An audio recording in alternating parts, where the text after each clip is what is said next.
Hi everyone. How you doing? I hope you know me. Well, if you don't, I'll tell you. My name's Ron Lehman. I'm chief of everything, if you like, or capability builder, or whatever I call myself on LinkedIn.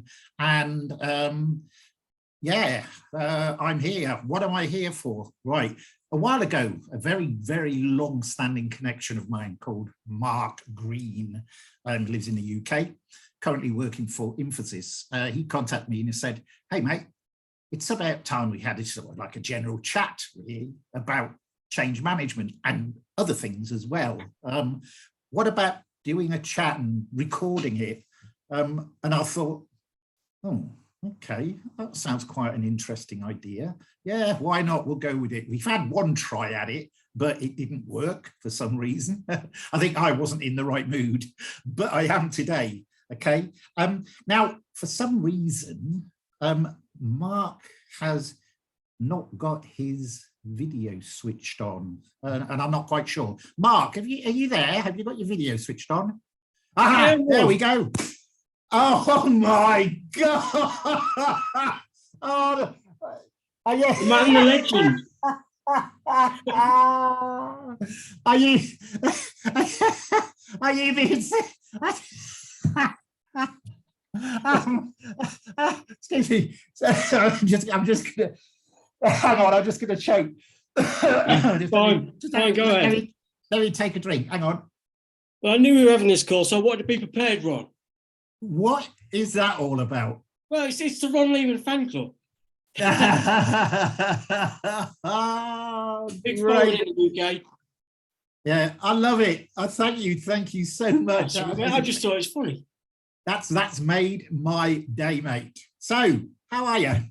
Yeah, good, thank you. Yeah, as you mentioned earlier, joined Infosys this year. Really enjoying it with them. Got a great client at the moment. Everything's good. Everything is great. It's ticking along nicely. Can't grumble at all. Right. What were you? What about me? Still up and down, to be honest. I've got 3 trainees on the go at the moment.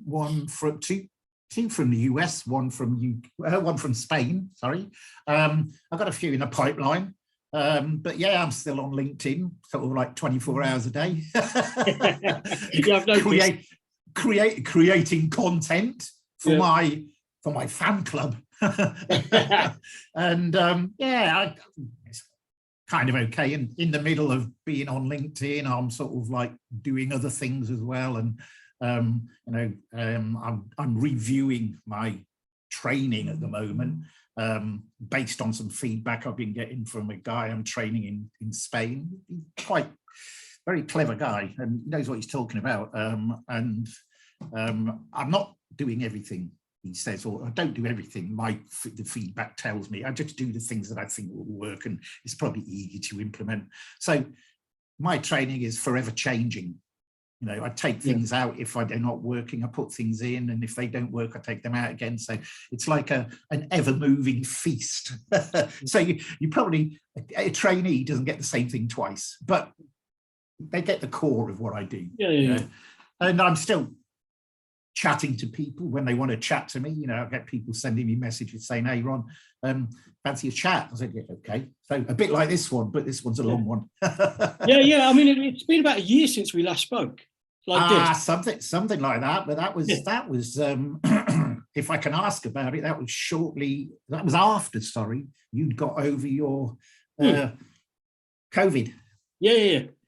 No, it's fine to ask. Yeah, no, I'm absolutely fine now, Ron. I've got to say, and I'm going to tell the people, this man here, went off radio. Well, it went radio dead, and I thought, what the hell's going on?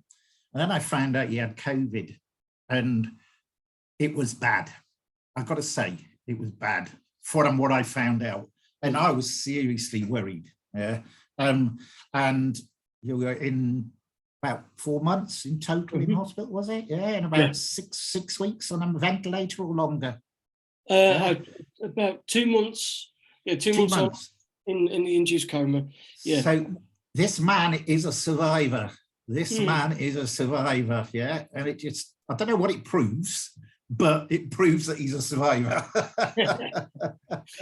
So it's great to see you, like, you know, the way you are. There's nothing changed. It's been over a year, but there's nothing changed. Yeah. So no after effects. No, all good, really, honestly. Brilliant. Probably the only downside is obviously I lost a lot of weight during it, and they told me to just eat whatever I want, but nobody's ever told me to stop.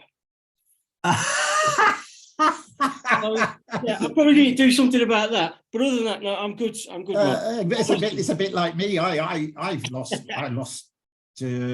lost about 10 kilos, more than 10 kilos in the last few months, and that was just me being a bit down and stuff like that. I mean, we've talked about my mental health problems before, and you know, it's up and down, and it's part of the process. You know, you go through, oh, I don't feel hungry today, I'm not going to eat. So, and all of a sudden I've lost 10 kilos. I'm waiting now for the next doctor's appointment to go and find out how much I weigh. I'm sure I've put on a bit of weight because I'm kind of feeling a little bit more what they call up now. Listen, tell you a story before we get on to the serious stuff. I was training somebody from the US yesterday evening, and the last couple of slides, I totally lost it. You know what I mean? I just totally and utterly lost what I was talking about. It just went. It just went. And I had to apologize profusely to the lady that I was training, but she was okay. She said she didn't even notice. And I thought, oh, God. But so I still get the odd, what they called, I call them episodes. But apart from that, they're okay. All right, enough of general chit chat, unless you want to mention something else. No. We've just got so much. Because the thing is, over this past year, we haven't talked, but we chatter a lot. Yes. Yeah, over LinkedIn messaging and So the amount of things that we've got to talk about is quite incredible. But been looking forward to this, mate. Yeah, I mean, what we've chatted about, I'll tell people what we've chatted about. We've chatted about LinkedIn in particular, okay, and some of the, I think you called them this, and I dare I say it, and I'm not pointing any fingers at anybody. I think you called them numbskulls, didn't you? Something along those lines. Yeah, and can I just say, for the purposes of this video, all views are my own. They don't represent anybody else's. But I mean, the thing is, I think, you know, you and I have been on LinkedIn, on the platform, for years now, and it's changed. And in some ways, it's changed positively, and it's great. But in other ways, it's things are cropping up that are just repetitive, and it's just boring. I'm going to go into a rant. So channel me, Ron. Channel me into what you want to talk about. Okay, right. Let's have a chat about a few of the things that you say are repetitive on LinkedIn, and let's have just a general chat. So this is kind of like my YouTube channel, UAsk, IAnswer, but in two ways. Okay, let's start with an example. Say? Do you want an example? Is that what you want? Of a repetitive thing? Do you want an example? Yeah. You know where I'm going with this one, don't you? First one, off the bat, not a problem, the 70%. I'm glad you said that, because that's exactly what I was going to say. And I was going to say, I'm actually putting out a post tomorrow about the 70%. I asked ChatGPT about the 70%. Really interested. I'm going to put it out. I haven't put it all out because I regenerated the question 5 times to see if I got any different things back, and I've just kind of done an extract on them. But let's talk about the 70%. It's bullshit. Let's just put this plainly. It is bullshit. And once you see the post tomorrow, you can see what ChatGPT says that has access to all this stuff. And what really gets me, and I think really gets you, is that people, 1, still don't know. 2, may not want to know. Yeah. or may he just ignore it? And this is probably aimed at some of the consultancies and people trying to get themselves business, because they say 70%, you know, if you do it my way, you won't have a 70% failure. And it's just been around for so long. I first wrote about it in 2014, and it had been around a long time before that, but it's just boring now. It's just, you know, because people start off, did you know 70% of change management initiatives fail, or, you know, some of them don't fulfill their true objectives, or whatever phrase they use now. But, and, you know, I'll shut up in a minute. I got collared the other day saying, somebody said, you do go on about this, Ron. Well, I only go on about it if people tag me and they say, what do you think about it, Ron? So for some reason, I've become the 70% man. Yeah, you're absolutely right. So what's your view then on your... I think, so here we go. How long have we got for this? So I think there's a lot of new people coming into our industry that don't quite understand our industry. Yeah. Which is a problem in itself, because we've still got, in this day and age, clients that don't understand our industry. And, project managers and techie people who don't understand our industry. So to have people that claim to work within our industry who also don't get it, coming up and spouting things like the 70% and other things, it damages our industry incredibly, I think. Well, I've said that before. It does damage our discipline. It damages our profession, because everybody who doesn't know the fact that it's been debunked and stuff still see it as a real percentage when it's not. Yeah, and obviously what they say is, well, if 70% fail, what the hell are they doing? You know, what kind of professional are they supposed to be if they can only achieve if they only achieve 30% success rate?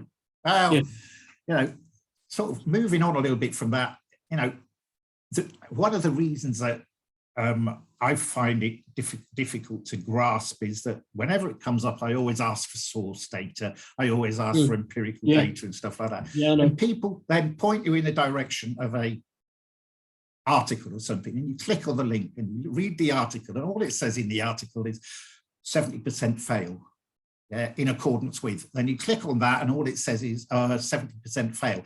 There's nowhere, whatever link you follow, there's nowhere that has a mass of data that says this is true. This is true. And there's a few things floating around our discipline and our industry that are like that. It's not the only thing. You know, I mean, look at the change curve. You know, that's something. And it's what's really interesting is I have a small handful of peers, including yourself, that I respect, and we all agree about the same things. You know, so the likes of Ket, Susie, Paul, we all agree about the same things, and yourself. And things like the 70%, or, you know, certain methodologies that actually aren't founded on anything particularly. You and I both know there's 100 and odd methodologies, approaches out there, frameworks. You know, and I love that expression, you know, that about, you know, frameworks, models, which has totally left me now around. That's what happens when your brain goes. Some are good on something like that, but not all are. No, I can't think. I've totally lost it. But I don't like being fixed. I don't like people coming to the table going, you have to do it like this. And you're exactly like me, and I think that's why we get on, and that's why we can understand, you know, how our minds work and stuff like that. You know, oh, this is the way, and this is the way you got to do it. No, it isn't. No, there is always a better way, and if you take a little bit of time to find out there is always a better way, then go with it. Don't get rid of this fixed mindset. You know? Open this hatch up that you've got over your face, or take off the blinkers. I did a video for that, how to create an open mindset, not so long ago on my YouTube channel. Quick plug, UAsk, IAnswer. I mean, it's like other things, Ron. You know, it's like your 𝒂𝒐 and, you know, your APMG. There are elements that are really good and useful, definitely, without a doubt. I'm not criticising anyone,